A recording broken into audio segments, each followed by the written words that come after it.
Hi guys, welcome back. Let's transform a face into a pop art in Photoshop. So let's say if we have this picture of someone and then you want to make a pop art out of the face. So all you do is to hold the Ctrl and the J keys.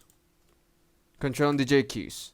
And then double click on it and then you delete it and then click on the new layer icon and then afterwards you color the background white so that it looks like this pretty much. Let's crop this.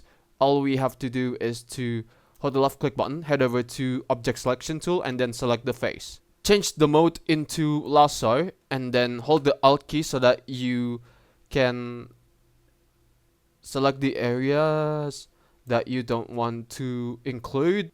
And once you're done, Ctrl C to copy and then Ctrl V to paste and then erase the full picture, and then you can keep on erasing the areas that you don't want by using the eraser tool. And then we're going to make it black and white. Click here and then click on hue and saturation and then decrease the saturation level. Right click, flatten image. Click on OK.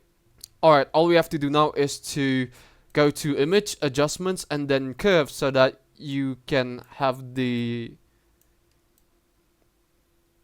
highlights enough for a posterization effect. And then click on OK. Afterwards, click on image, adjustments and then head over to posterize. Set the levels to 2.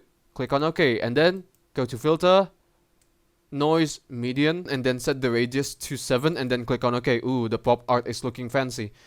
Now let's play with the gradient. Double click on it and then click on OK, and then all you do is to hold the left click button here and then head over to gradient tool. But first we have to play with the gradient. So let's say if you want a light blue background, image, adjustments and then head over to gradient map, change the color of this one to light blue, just like this, and then click on OK. And then we get to make the gradient map. Afterwards, click on this layer icon to create a new layer, and then afterwards double click on it, and then let's say if you want to have this purple gradient just like this, and then you want to make this one lighter as well as this one, and then hold on, make it slightly darker, just like this. And then afterwards, you simply drag it so that it looks like this. And then afterwards, put it under this layer and then change the mode into screen. Just like this. You're done creating this pop art look. In Photoshop, where the face that we had is turned into this pop art goodness. Thank you for watching guys, give it a like, comment and don't forget to subscribe to the channel, but for me it's good day, ciao!